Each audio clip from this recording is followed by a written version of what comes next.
Hello बच्चों, स्वागत है आप सभी का मेरे यूट्यूब चैनल स्वाति क्लासेस में। आज हम लोग क्लास 9 के मैथ्स में जो चैप्टर पढ़ेंगे वो चैप्टर 2 है पॉलिनोमियल। इससे पहले मैंने चैप्टर 1 को पढ़ाया है नंबर सिस्टम। अगर आप उस चैप्टर को पढ़ना चाहें उस वीडियोस का लिंक मैंने नीचे डिस्क्रिप्शन में दे दिया है। आइए आज का क्लास शुरू करते हैं। पॉलिनोमियल को हिंदी में बहुपद कहते हैं। बहु का मतलब जैसा कि नाम से ही क्लियर है, बहु का मतलब मल्टी, और पद को इंग्लिश में टर्म बोलते हैं। यानी कि बहुत सारे पद, बहुत सारे टर्म से मिलकर पॉलिनोमियल बनेगा, मल्टी टर्म। तो सबसे पहले हम लोग समझते हैं टर्म है क्या, टर्म किसे बोलते हैं। आपने कुछ अभी तक अलजेब्रिक एक्सप्रेशन देखा होगा, like 2x, y square, 2x square, इस टाइप से कुछ ये एक्सप्रेशन देखे होंगे। ये अलजेब्रिक एक्सप्रेशन क्या कहलाता है? यही अलजेब्रिक एक्सप्रेशन टर्म है। ये सारे टर्म्स कहलाते हैं। तो ये सिंगल टर्म है, सिंगल में है। अगर ऐसे ही टर्म्स को एक साथ लिखा जाए तो ये सारे टर्म्स मिलकर एक पॉलिनोमियल बनाएंगे। आइए मैं एक अलजेब्रिक एक्सप्रेशन लिखती हूँ। मैंने लिखा 2x square plus x plus 3, ये क्या है? ये एक पॉलिनोमियल होगा। क्यों? क्योंकि इसमें बहुत सारे टर्म्स हैं। 2x स्क्वायर एक टर्म है, x एक टर्म हुआ और एक 3 हुआ। तो बहुत सारे टर्म को यानी मल्टी टर्म को जो मिलकर बनेगा वो पॉलिनोमियल यानी कि बहुपद कहलाएगा। आप देख रहे होंगे कि मैंने जो यहाँ पे एक एक्सप्रेशन लिखा है, इसमें बीच में दो टर्म के बीच में प्लस का साइन दिया है। ये या तो प्लस हो सकता है या तो माइनस हो सकता है।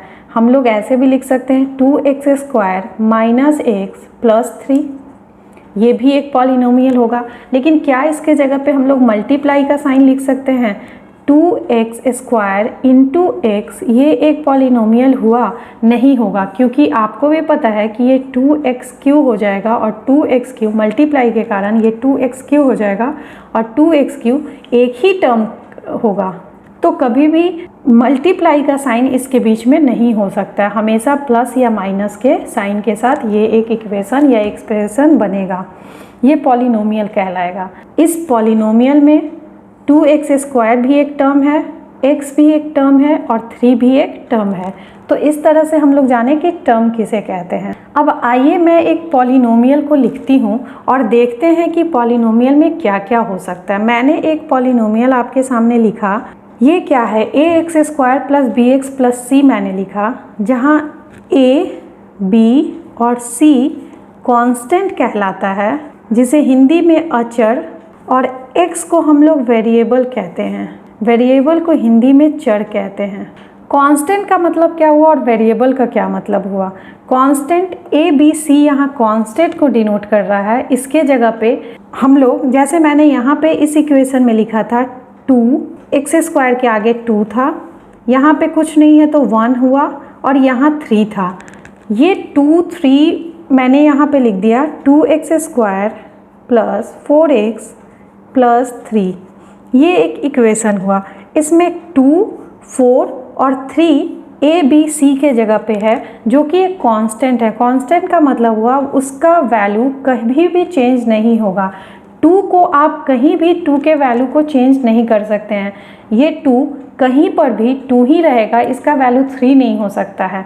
4 हर जगह 4 ही रहेगा और 3 हर जगह 3 ही रहेगा। मतलब 2, 3, 4, 5 इस तरह से जो हैं वो कांस्टेंट कहलाते हैं। ये इसका वैल्यू कभी भी चेंज नहीं होगा। लेकिन x एक वेरिएबल है, क्योंकि x का वैल्यू हमेशा चेंज होता रहेगा। x का वैल्यू हम लोग 1 भी लिख सकते हैं, x का वैल्यू 2 भी लिख सकते हैं, x के जगह पे 10 भी लिख सकते हैं, x का वैल्यू कुछ भी लिख सकते हैं। और आपने अभी तक इक्वेशन बनाया होगा तो आपने देखा होगा कि हर बार x का वैल्यू डिफरेंट आ सकता है, यानी कि x का वैल्यू चेंज हो सकता है। तो जो चेंज हो वो वेरिएबल और जो चेंज ना हो कभी भी वो कांस्टेंट कहलाता है। हम लोगों ने देखा कि एक बहुत सारे टर्म से मिलकर एक पॉलिनोमियल बनेगा। और टर्म क्या हुआ? सारे इंडिविजुअल में टर्म कहलाते हैं। और उसके बाद हम लोगों ने वेरिएबल और कांस्टेंट पढ़ा। जो चेंज हो जाए वो वेरिएबल है, जो चेंज ना हो वो कांस्टेंट कहलाता है। पॉलिनोमियल के कुछ कंडीशंस होते हैं क्या कंडीशन है मैं ये दिखाती हूँ आपको। हमने एक इक्वेशन लिखा, ये एक पॉलिनोमियल है। इसमें आपने 2-3 चीज़ नोटिस किया होगा। पहला तो इसमें बहुत सारे टर्म्स हैं, एक इंडिविजुअल टर्म ये हो गया, दूसरा ये और तीसरा ये, 3 टर्म से मिलकर ये पॉलिनोमियल बना है। दूसरा आपने देखा होगा कि इस पॉलिनोमियल में कुछ वेरिएबल और कुछ कांस्टेंट है, यानी कि वेरिएबल और कांस्टेंट से मिलकर पॉलिनोमियल बना है। तीसरा आप देख रहे होंगे x का पावर 2 क्या कहलाएगा, ये डिग्री कहलाता है। इसे ही हम लोग पावर कहते हैं और इसे ही हम लोग एक्सपोनेंट कह सकते हैं। तो जो x का पावर होगा, जो यहाँ पे x का कोई पावर नहीं लिखा हुआ, इसका मतलब यहाँ x के ऊपर 1 है x का पावर, और ये 3 के साथ कोई x नहीं है, कोई पावर नहीं, कुछ नहीं दिख रहा है। क्या यहाँ पे कोई वेरिएबल नहीं है, यहाँ पे 3 कांस्टेंट है। इसका मतलब यहाँ पे x टू दी पावर हम लोग 0 लिख सकते हैं, क्योंकि हम लोगों को भी पता है, प्रीवियस क्लास में भी मैंने पढ़ाया है चैप्टर में, कि x टू दी पावर 0 होने पे इसका वैल्यू 1 हो जाता है। अगर x का वैल्यू हम लोग 5 रखते हैं तो 5 to the power 0 is equal to 1। x का वैल्यू अगर हम लोग 3 लिखें तो 3 to the power 0 is equal to 1। किसी भी वेरिएबल का अगर पावर 0 है तो उसका वैल्यू 1 हो जाएगा, वो वेरिएबल कुछ भी हो सकता है। और 1 इंटू 3 तो 3 ही होना है वैल्यू, तो इसलिए हम लोग इसे x टू दी पावर 0 में लिख सकते हैं। अब आप यहाँ पे देख रहे होंगे x का पावर डिग्री यहाँ पे 2 है, x का यहाँ पे 1 है पावर में, और यहाँ x के पावर में 0 है। तो ये जो 2, 1, 0 है, ये क्या है, इसे हम लोग डिग्री या पावर या एक्सपोनेंट कुछ भी कहते हैं। पॉलिनोमियल होने का ये शर्त है कि जो पावर होगा, जो डिग्री होगा, वो पहली बात तो कि वो किसी सीरीज में चलेगा, या तो असेंडिंग ऑर्डर में या तो डिसेंडिंग ऑर्डर में, लाइक 2, 1, 0 इस तरह से, या 0, 1, 2 या 5, 4, 2 इस तरह से डिसेंडिंग या असेंडिंग ऑर्डर में चलेगा। दूसरा, ये डिग्री कभी भी निगेटिव नहीं हो सकता है, कभी भी फ्रैक्शन में नहीं हो सकता है, ये डिग्री हमेशा होल नंबर में होगा, ये डिग्री हमेशा होल नंबर में होगा, पावर हमेशा होल नंबर में होगा। ये कभी भी निगेटिव नहीं हो सकता है, कभी भी फ्रैक्शन में नहीं हो सकता है। पॉलिनोमियल के इक्वेशन में हम लोग कभी भी 2x टू दी पावर -2 लिखा नहीं देखेंगे, या 2x टू दी पावर 1/2 लिखा हुआ नहीं देख सकते हैं। हमेशा एक होल वैल्यू होगा पावर, और हमेशा असेंडिंग या डिसेंडिंग ऑर्डर में होगा। पॉलिनोमियल के लिए अभी तक में हम लोगों ने क्या क्या कंडीशन देखा। पहला तो पॉलिनोमियल में बहुत सारे टर्म्स होंगे। क्या एक सिंगल टर्म भी पॉलिनोमियल हो सकता है? तो बिल्कुल हो सकता है। 2x² एक सिंगल टर्म है, ये एक टर्म हुआ, सिंगल टर्म हुआ। क्या ये पॉलिनोमियल है? तो ये भी एक पॉलिनोमियल का टाइप है। आगे हम लोग पॉलिनोमियल के टाइप में देखेंगे कि ये भी एक पॉलिनोमियल ही कहलाता है, लेकिन ये पॉलिनोमियल का स्टैंडर्ड फॉर्म नहीं है। इसे हम लोग पॉलिनोमियल कह तो सकते हैं, क्योंकि ये इसमें भी टर्म है, इसमें भी डिग्री है, इसमें भी कांस्टेंट और वेरिएबल का कॉन्सेप्ट है, सब कुछ है। इसे हम लोग भी पॉलिनोमियल बोल सकते हैं, लेकिन ये एक स्टैंडर्ड पॉलिनोमियल नहीं हुआ। एक स्टैंडर्ड पॉलिनोमियल का जो कंडीशन है वो ये है कि पहली बात तो कि उसमें मल्टीपल टर्म्स होने चाहिए, एक से अधिक टर्म्स होने चाहिए, 2 हो सकते, 3 हो सकते, 4 हो सकते, यानी कि मल्टीपल टर्म्स होने चाहिए। दूसरा, वो कांस्टेंट और वेरिएबल से मिलकर बना होगा। तीसरा, उसका जो डिग्री होगा, जो पावर होगा, जिसे हम लोग डिग्री, पावर या एक्सपोनेंट कुछ भी बोल सकते हैं, वो जो डिग्री होगा वो हमेशा एक होल नंबर होगा, कभी भी निगेटिव या कभी भी फ्रैक्शन में नहीं हो सकता है। चौथा कंडीशन हम लोगों ने देखा कि जो पावर होगा, जो डिग्री होगा, वो असेंडिंग या डिसेंडिंग ऑर्डर में होगा। तो ये चारों अगर कंडीशन फुलफिल कर रहा है तो वो पॉलिनोमियल कहलाएगा। यहाँ तक तो कोई दिक्कत नहीं होना चाहिए। आगे हम लोग पढ़ेंगे कि पॉलिनोमियल के कितने टाइप्स होते हैं। हम लोगों ने पॉलिनोमियल में 2 चीज़ नोटिस किया, पहला डिग्री और दूसरा टर्म। तो इसी डिग्री और टर्म के बेसिस पे हम लोग पॉलिनोमियल को डिवाइड करेंगे। आइए देखते हैं types of polynomial on the basis of terms. तो इस टर्म के बेसिस पर पॉलिनोमियल 3 तरह का होता है। पहला मोनोमियल्स, दूसरा बाइनोमियल्स और तीसरा ट्राइनोमियल्स। सबसे पहले हम लोग मोनोमियल्स को देखते हैं। मोनोमियल्स क्या है? मोनो का अर्थ होता है 1, यानी जहाँ 1 एक टर्म हो, जैसे मैंने लिखा है x², 2, 5x, 6, इस तरह से कुछ भी। तो यहाँ पे एक सिंगल टर्म है, ये भी पॉलिनोमियल का एक टाइप हुआ। मैंने कहा था कि क्या पॉलिनोमियल एक सिंगल टर्म में नहीं हो सकता है, तो यहाँ पे ज़रूर हो सकता है। दूसरा है बाइनोमियल। बाई का मतलब होता है 2। इसका मतलब क्या हुआ, जहाँ दो टर्म हो, मान लीजिए x² प्लस 2, यहाँ दो टर्म हुआ, पहला टर्म दूसरा टर्म। ऐसे पॉलिनोमियल में दो टर्म होंगे और दो टर्म से मिलकर बना हुआ पॉलिनोमियल बाइनोमियल कहलाएगा। तीसरा टाइप मैंने बताया ट्राइनोमियल। ट्राई का मतलब होता है 3। ऐसा पॉलिनोमियल जिसमें 3 टर्म हो, like 5x² plus 2x plus 6। एक टर्म ये हो गया, दूसरा टर्म ये और तीसरा ये, 3 टर्म से मिला हुआ पॉलिनोमियल ट्राइनोमियल कहलाएगा। ये तो हो गया टर्म्स के बेसिस पे पॉलिनोमियल को डिवाइड करना, टाइप्स बताना। इसके अलावा हम लोग डिग्री के बेसिस पे भी डिवाइड कर सकते हैं। तो आइए हम लोग टाइप्स ऑफ पॉलिनोमियल पढ़ते हैं on the basis of degree. Degree के बेसिस पे हम लोग पॉलिनोमियल के टाइप को पढ़ेंगे। यहाँ पे हम लोग डिग्री के बेसिस पर पॉलिनोमियल को 3 टाइप में डिवाइड कर रहे हैं। पहला लीनियर पॉलिनोमियल, दूसरा क्वाड्रेटिक पॉलिनोमियल और तीसरा क्यूबिक पॉलिनोमियल। यहाँ भी तीनों के नाम से क्लियर है। मैं एक पॉलिनोमियल लिखती हूँ 2x² प्लस 5x प्लस 6। ये एक पॉलिनोमियल हुआ। इसमें आप देख रहे होंगे डिग्री पे, यहाँ पे मैंने डिग्री बताया था। डिग्री क्या है, यहाँ x का डिग्री स्क्वायर है, यहाँ डिग्री 1 है और यहाँ पे कुछ 0 है, x⁻0 डिग्री। इसे मैंने डिग्री बताया था। तो लीनियर पॉलिनोमियल वैसे पॉलिनोमियल को बोलेंगे जिसमें डिग्री 1 हो। अगर मैंने लिखा हो 5x प्लस 2, ये एक लीनियर पॉलिनोमियल है क्योंकि इस यहाँ पे जो पॉलिनोमियल का डिग्री है वो 1 है। तो ऐसे पॉलिनोमियल को हम लोग लीनियर पॉलिनोमियल कहेंगे। अगर लिखा रहे 2x² प्लस x प्लस 3, ये एक क्वाड्रेटिक पॉलिनोमियल है।